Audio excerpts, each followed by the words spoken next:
नमस्कार, स्वागत है आपका इंडिया न्यूज 53 में। आपके साथ में हूं फिरदौस। आइए नजर डालते हैं आज की गतिविधियों पर। शिक्षा अधिकार अधिनियम अंतर्गत प्रवेश की अंतिम तारीख सोमवार 26 जुलाई रखी गई है, लेकिन प्रक्रिया में हो रही देरी से अभिभावकों में आक्रोश है। शिक्षा का अधिकार अधिनियम के तहत बुरहानपुर में विकास खंड अंतर्गत लगभग 10,000 बच्चों ने आवेदन किया, जिसमें 25% 24 बच्चों का एडमिशन होना था। फिलहाल 17 बच्चों का एडमिशन हुआ है। 26 तारीख सोमवार को आखिरी तारीख है। स्कूल वालों को MPRT ऐप पर बच्चों का फोटो लेकर रजिस्टर करना है। यदि इसको संचालक द्वारा रजिस्ट्रेशन नहीं किया गया तो बच्चे RTA से बाहर हो जाएंगे। इसकी सारी जवाबदारी स्कूल प्रबंधन की होगी और शासन स्कूल प्रबंधन के खिलाफ कार्रवाई करेगा। राजकुमार मंडलोई BRC ने बताया कि नियमानुसार सभी बच्चों के फॉर्म लिए जा रहे हैं। वही फॉर्म जमा कराने आए अभिभावक समय को लेकर विरोध करते नजर आए। अभिभावक का कहना है कि वह सुबह से आए हुए हैं और मौके पर कोई मौजूद नहीं है। दिक्कत ये जा रही है कि सर लोग आ रहे नहीं है टाइम टेबल पे। उनका टाइम टेबल बराबर फिक्स करो जरा। पब्लिक परेशान हो रही है। हम सुबह 9 बजे से आए हुए हैं। अच्छा, यह बच्चे का ID के अंदर लॉटरी के माध्यम से नाम आया हुआ है, तो अंतिम आज का दिन अंतिम है, लेकिन अभी तक साहब का पता नहीं है। कब से आए आप लोग? हम लोग कम से कम यहाँ पर 10 बजे से आए हुए। RT के तहत रामपुर ब्लॉक के अंदर कुल 10,000 बच्चों ने आवेदन किए थे, जिसमें 2400 बच्चों के लॉटरी लगना थी। अभी फिलहाल 1700 बच्चे लॉटरी लगी गई है। इसके बाद लास्ट डेट है 26 तारीख। लास्ट डेट है। बच्चे का साइन होने के बाद बच्चे सीधे एडमिशन स्कूल में लेंगे, और आप स्कूल वाले अगर आप उसको कार्रवाई नहीं करी तो बच्चे बाहर हो जाएंगे। शहर के होशंग हवलदार परिवार ने लक्ष्मी नारायण की फूलों में विराजित प्रतिमा की स्थापना की है। स्थापना पूर्व शोभा यात्रा भी निकाली गई, जिसमें गणमान्य नागरिक शामिल हुए। बुरहानपुर शहर में एक अनोखी प्रतिमा स्थापित हुई है। हम बात कर रहे हैं लालबाग रोड स्थित एक निजी कॉलोनी की, जहां पर होशंग हवलदार के परिवार द्वारा लक्ष्मी नारायण की प्रतिमा, जो कि कमल के फूल में विराजमान है, स्थापित की गई है। इसके लिए परिवार ने एक भव्य मंदिर बनाया और मंदिर में विधि विधान के साथ शोभा यात्रा निकालकर प्रतिमा की स्थापना की। इस रैली में भागवत भूषण हरिकृष्ण मुखिया मुख्य अतिथि के रूप में मौजूद थे। रैली कॉलोनी में भ्रमण कर मंदिर पहुंची। यहाँ पर विधि विधान के साथ मंदिर की स्थापना की गई। भागवत भूषण हरिकृष्ण मुखिया ने बताया कि इस तरह की प्रतिमा अभी तक केवल बुरहानपुर में ही देखने को मिली। ये अपने आप में अनोखी प्रतिमा है। इसमें पहली बार लक्ष्मी और नारायण की मूर्ति एक साथ पधारी है, और वो भी पद्मा में कमल में बैठी हुई है। आज ऐसी स्वरूप देखने के लिए दुर्लभ है। पर जहाँ लक्ष्मी नहीं नारायण के साथ लक्ष्मी जी रहती है, वहाँ पर वो सौभाग्य बढ़ता है कि उस गाँव की वृद्धि होती है, धन धान्य की वृद्धि होती है। कल भी ठाकुर जी को जब शयन कराया, धान्य में सुलाया, फिर दूध में वो सारे रस मिलते हैं बुरहानपुर वाले को। प्रदेश सरकार द्वारा कक्षा 11वीं और 12वीं की कक्षाएं कोरोना गाइडलाइन का पालन करते हुए शुरू करने के आदेश दिए हैं। सोमवार को सुभाष उत्कृष्ट विद्यालय में स्कूली विद्यार्थी पहुंचे। शासन द्वारा लगभग 1.5 साल बाद जनजीवन सामान्य होने की दिशा में शिक्षा सत्र शुरू किया गया है, जिसके चलते सुभाष उत्कृष्ट विद्यालय प्राचार्य योगेश कापड़िया ने बताया कि शासन की मंशा अनुसार आज से स्कूल चालू कर दी गई है। कक्षा 12वीं को आज बुलाया गया है। 50% बच्चों को प्रवेश दिया गया। इसमें कोरोना गाइडलाइन का पालन किया जा रहा है। बच्चों को आने से पहले हाथ सैनिटाइज किए जा रहे हैं। एक बेंच पर एक ही बच्चे को प्रवेश दिया जा रहा है। बच्चे में यदि सर्दी खांसी के लक्षण है तो उसे प्रवेश नहीं दिया जा रहा। कई बच्चे आए ही नहीं है। बच्चों में कमी आई है। प्रवेश के लिए पालक की सहमति का पत्र भी जरूर लगेगा। देखिए, शासन ने जो कोविड के नियम का पालन करने का किया, उसका हम अनुसरण कर रहे हैं। सभी बच्चों के हाथ को सैनिटाइज कर रहे हैं। सोशल डिस्टेंसिंग का पालन किया जा रहा है। सभी बच्चे मास्क लगा कर आ रहे हैं। अपनी अपनी पानी की बोतल लेकर आ रहे हैं, और एक बेंच पे एक ही बच्चे को बिठाया जा रहा है। दूर दूर उनको बिठाया जा रहा है। तो करीब हम समझते हैं कि साल भर हो गया है। 1.5 साल हो गया। 1.5 साल के करीब हो गया, और बहुत खुशी है बच्चों में। और कुछ 50% ने ही अभी बच्चों को आज बुलाया गया है, जो शासन के नियम है।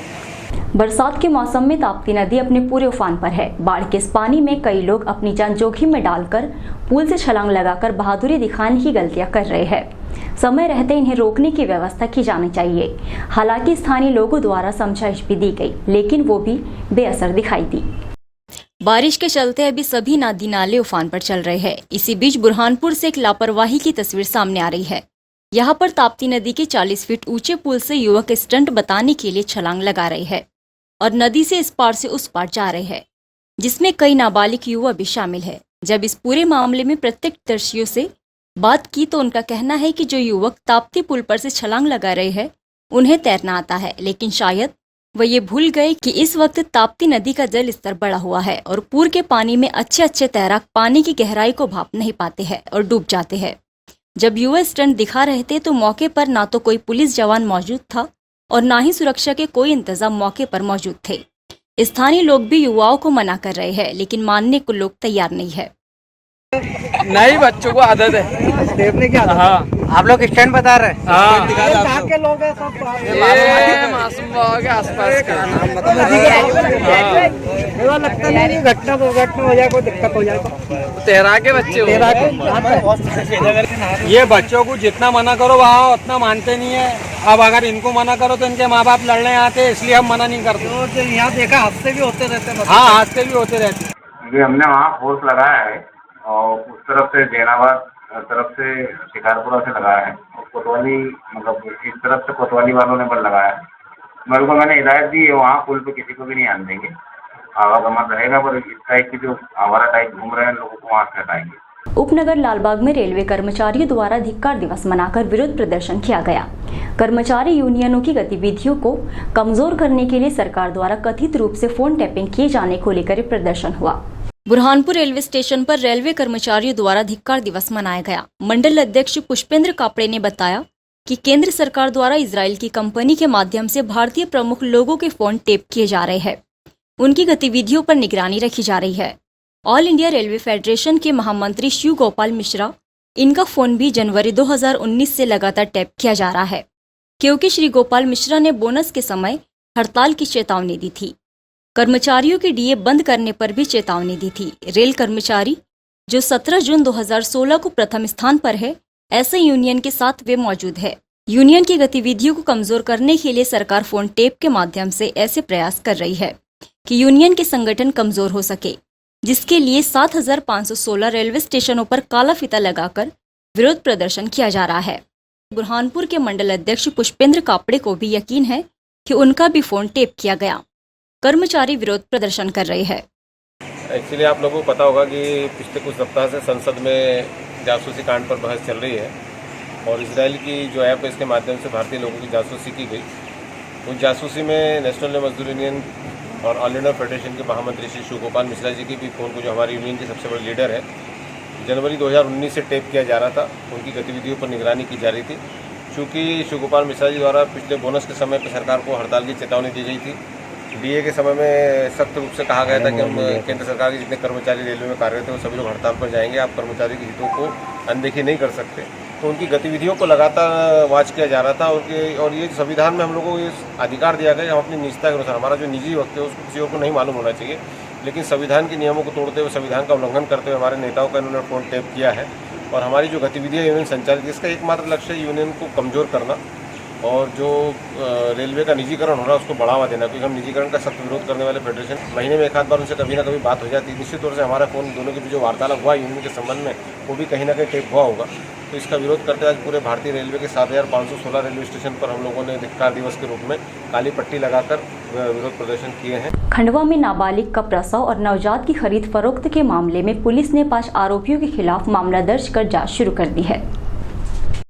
खंडवा में नाबालिग का प्रसव और नवजात की खरीद फरोख्त का पुलिस ने खुलासा किया। निजी नर्सिंग होम के डॉक्टरों ने ही नवजात को करीब 2.5 लाख रुपये में सौदा कर बेचने की तैयारी में थे। मामले में पुलिस ने शहर के पड़ावा क्षेत्र के कथित डॉक्टर सौरभ सोनी, शहर के मशहूर स्त्री रोग विशेषज्ञ डॉक्टर रेणु सोनी सहित 5 आरोपियों के खिलाफ कोतवाली थाने में केस दर्ज किया है।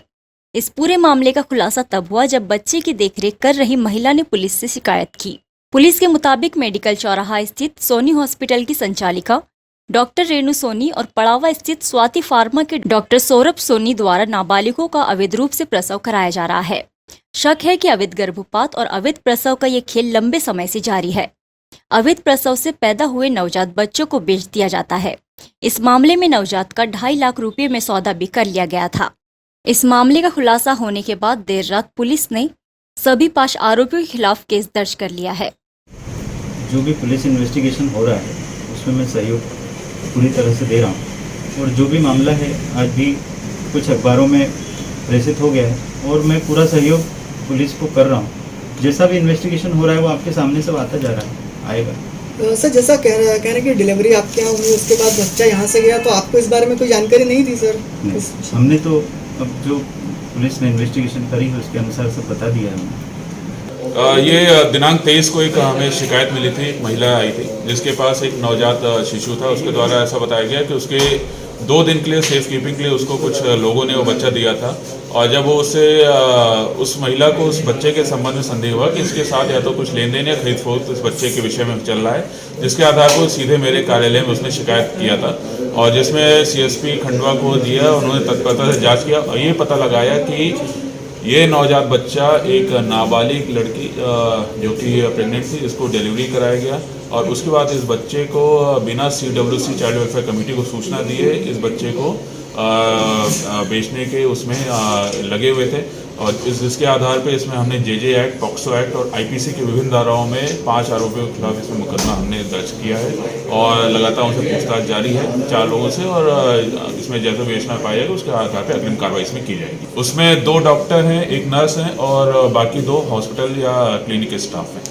इनका तरीका ऐसा है कि कई बार हमारे समझ में ऐसे कुछ बच्चे हैं जिनको लोग क्लेम नहीं करते हैं, या जिनको डिलीवर करा के उनके कोई कांटेक्ट नहीं चाहते, तो ऐसे लोगों को टारगेट करके लोग उसकी डिलीवरी कराते हैं, और कराया था इसमें, और उसके बाद इस बच्चे को उसमें बेचने का प्रयास किया जा रहा था ऐसे लोगों को जिनको बच्चे की जरूरत है या जिनके फैमिली